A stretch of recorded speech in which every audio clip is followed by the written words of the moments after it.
वक्रतुंडम महाकाय सूर्यकोटि समप्रभ निर्विघ्नं कुरु मे देव सर्वकार्येषु सर्वदा। देखिए आज हम तीसरा ज्योतिर्लिंग का कथा आप लोग को भेज रहे हैं। सोमनाथ का भेज दिए, मल्लिकार्जुन का, महाकालेश्वर का।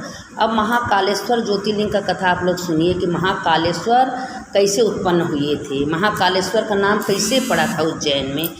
देखिए एक उज्जैन में एक श्रीधर नाम के ब्राह्मण थे। शिव भक्त, इतना शिव भक्त थे कि शिव भक्त करते करते उसकी माँ आई। वो पार्थिव पूजा शिव शंकर जी का बना के पूजा कर रहे थे। उसकी माँ आई और उस शिव जी को उठा के शिप्रा नदी में फेंक दी। उसमें से शंकर जी आके प्रकट हो गए। और जो श्रीधर राजा थे वो भी बहुत तपस्या कर रहे थे उज्जैन में। उज्जैन में तपस्या करते करते करते बहुत काल बीत गया। वो लड़का जो था, छोटा सा बच्चा श्रीधर, वह भी शंकर जी का ज्योतिर्लिंग बना के अपना पार्थिव पूजा करके ओम नमः शिवाय, ओम नमः शिवाय, ओम नमः शिवाय मन जपते रहा। करते करते करते बहुत दिन बीत गया। तो एक दूसरा नाम के राक्षस आए। कहे कैसे कोई शिव भक्त होगा, कैसे कोई शिव का नाम लेगा, जो शिव का नाम लेगा उसका हम अंत कर देंगे। अब उसने आक्रमण पर चढ़ाई करने के लिए दिए। तो जो राजा थे उसको बंदी बना के लिया शिप्रा नदी पर। जो बालक था श्रीधर, उसको भी मारने के लिए कोशिश किए थे। तो रुद्र रूप हनुमान को बुलाए शंकर जी। कहे हनुमान जी तुम जाओ, जो शिव भक्त का अनादर करेगा, जो शिव भक्त के अपमान करेगा या शिव भक्त में विघ्न डालेगा, उसका तुम अंत कर देना। हनुमान जी आए गुप्ती रूप से, अपने गदा के प्रभाव से जितने राक्षस थे सबको मार डाले। मारने के बाद अब उन लोगों का विचार था कि हम शिव का दर्शन करना चाहते हैं। तो शिव का दर्शन किए। तो राजा जो थे, जो ब्राह्मण थे, उनको 4 बेटे थे। चारों बेटे ओम नमः शिवाय का जप करते थे। क्या मेरा इच्छा है कि उज्जैन में हमेशा राक्षस लोग आके प्रहार करते हैं, कोई ऐसा काम करिए कि जो आप यहाँ स्थापित हो जाइए। कहें ठीक है। तो जो दूसरा नाम के राक्षस थे, भगवान अपने नेत्रों से उसको भस्म कर दिए। उसी भस्म में महाकालेश्वर ज्योतिर्लिंग प्रकट हुए। जब प्रकट हुए तो जो मेरे भस्म से आरती करेगा, जो मेरे भस्म ऊपर चढ़ाएगा, उसका समस्त पाप नष्ट हो जाएगा। तो इतना तो है। देखिए उज्जैन में महाकालेश्वर महा ज्योतिर्लिंग है, तो कालों के काल महाकाल हैं।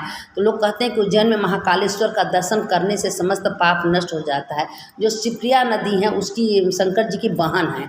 तो शिप्रिया नदी कैसे प्रकट हुई? जब राक्षस लोग प्रहार कर रहे थे तो शिप्रिया नदी कहीं भैया तुम चिंता मत करो, और 84 टुकड़े पत्थर के कर दिए। उसीलिए 84 शंकर जी उज्जैन में प्रकट हैं। और जो उज्जैन जाता है 84 शंकर जी का दर्शन करता है, कभी उसकी ज़िंदगी में कोई पाप नहीं रह जाता है। तो जो शिप्रिया उनकी बहन थी, वो 84 शंकर जी का टुकड़े टुकड़े करने की 84 जगह पर 84 शिवलिंग वहाँ स्थापन हुए। तो जो महाकालेश्वर ज्योतिर्लिंग स्थापन हुआ, तो जो ब्राह्मण थे, जो राक्षस लोग आक्रमण किए, वो ज्योतिर्लिंग बना के ओम नमः शिवाय, ओम नमः शिवाय जब जप कर रहे थे, पूजा कर रहे थे, तो भगवान कहते हैं ना कि मेरा जो नाम लेगा, मेरा जो जप करेगा, जो ज्योतिर्लिंग में हम प्रकट होकर हर जगह जगह उसमें विराजमान होंगे। तो इसीलिए उनका नाम उज्जैन में महाकालेश्वर पड़ा। तो महाकालेश्वर का कोई अगर जाता है उज्जैन में दर्शन करता है तो उसके ऊपर कालों के काल महादेव का कृपा बनी रहती है। इसीलिए कहते कभी शिव भक्त का अनादर नहीं करना चाहिए। जो जप कर रहा है, मंत्र कर रहा है, जाप कर रहा है, मंदिर जा रहा है, कथा पुराण कह रहा है, कथा पुराण सुना, तो उसका कभी अपमान नहीं करना चाहिए। जो करता है वो समय अपना गड्ढा खोता है, क्योंकि अपने को कालों के काल भगवान कहते हैं शिव जी कि जो भी शिव भक्तों का अपमान करेगा उसको भगवान कभी छोड़ते भी नहीं हैं। तो इसीलिए कहते हैं कि देखिए तीसरा ज्योतिर्लिंग है। अब ओमकारेश्वर ममलेश्वर का कथा हम कल आप लोग को सुनाएंगे। तो हो गया महाकालेश्वर ज्योतिर्लिंग उज्जैन का। तो इनके कथा सुनने मात्र से लोग कहते हैं 12 ज्योतिर्लिंग का कथा संध्या सवेरे जो करता है, जैसे सौराष्ट्रे सोमनाथम च श्रीशैले मल्लिकार्जुनम उज्जैनिया महाकालम ओमकारम ममलेश्वर प्रलयम वैद्यनाथम च डाकन्याम भीम शंकरम सेतु बंधे तू रामेशम नागेशम दारुका वने वाराणस्य तू विश्वेशम त्रयंकम गौतमी तटे हिमालय तू केदारम घुष्मेशम च शिवालय एतानि ज्योतिर्लिंगानि सायं प्रातः पठेन सत्य जन्म कृतम पापन स्मरण विश्रत।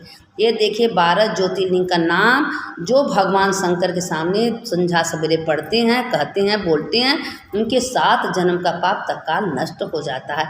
ये 12 ज्योतिर्लिंग मामूली नहीं है। इसीलिए हम आप लोगों को एक एक ज्योतिर्लिंग का रहस्य बता रहे हैं, आप लोग रोज़ सुनिए। अब ओमकारेश्वर ममलेश्वर का कथा भेजेंगे, आज महाकालेश्वर का कथा आप सुन लीजिए। सुनने वाले की जय, सुनाने वाले की जय। आज रविवार है, रविवार का भी कथा इसमें डाल दे रहे हैं, उसको भी आप लोग सुन लीजिए। एक गांव में एक बूढ़ा माता थी, वो रविवार का व्रत करती थी।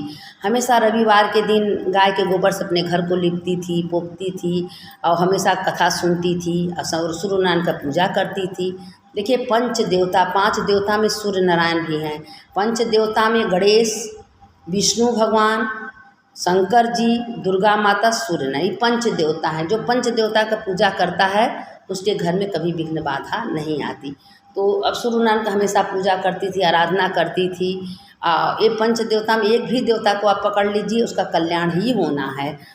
तो अब एक दिन क्या हुआ कि पड़ोसन से गई गाय का गोबर लेने, पड़ोसन कह दी कि अपने गाय को घर में बांध दी, अपना गोबर नहीं दिया। वो बेचारी दिन भर बिना खाए पिए रह गई। सूर्य नारायण रात को आए, कहे माता जी आज भोग नहीं लगाई, मेरा कथा नहीं सुनी, पूजा नहीं की, क्यों? कहें क्या करें प्रभु, मेरे पास कोई गाय नहीं है, आज गाय का गोबर नहीं मिला, इसीलिए गाय का गोबर न मिलने से हम घर में लीपे पोते नहीं और आपका पूजा भी नहीं किए।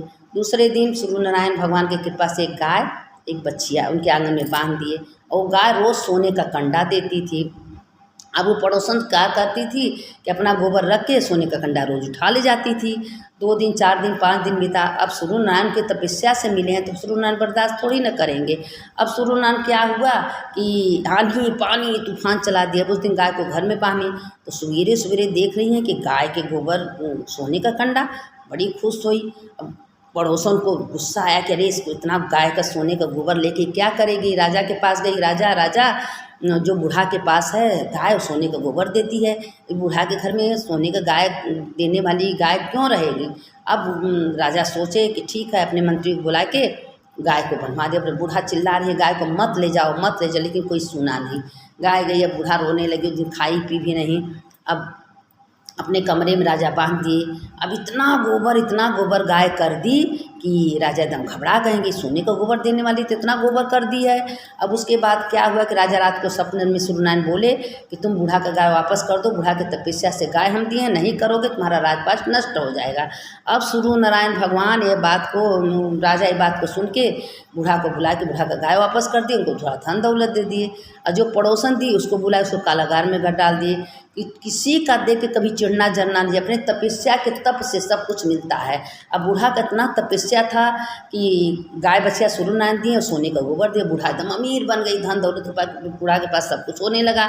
अब पड़ोसन को हो गया क्रोध। इसीलिए कहते हैं कि अपने कर्तव्य से पुनर्जन्म के कर्तव्य, एक कर्तव्य हो जन्म के कर्तव्य, अपने भाग्य से भगवान सब कुछ देते हैं, लेकिन किसी का देख के जलना नहीं चाहिए, सबका भला सोचना चाहिए। जो सबका भला सोचता है भगवान स्वयं उसका भला करते हैं, उसके भला की जरूरत नहीं पड़ती, भगवान उसके साथ रहते हैं। उड़ते बैठते चलते फिरते हमेशा बाबा विश्वनाथ उसके साथ रहते हैं और हमेशा उसका भला करते रहते हैं। इसीलिए कहते हैं कि अच्छे कर्म का अच्छा फल होता है, बुरे कर्म का बुरा फल। आज हमको जो कुछ सब मिलता है पुनर्जन्म के कर्ज मिलता है, ये जन्म में आप करेंगे, कहीं जन्म हुआ वहाँ राजा महाराजा के घर जन्म, तो अपने कर्तव्य से ही सब कुछ मिलता है। लेकिन लोग सोचते नहीं, सोचते हैं कि हम जो कर रहे हैं बहुत अच्छा कर रहे हैं। अब देखिए कल है एकादशी, वो पाप मोचनी एकादशी है। अब उसका कथा भी हम आप लोगों को भेज दे रहे हैं, उसको भी सुन लीजिएगा।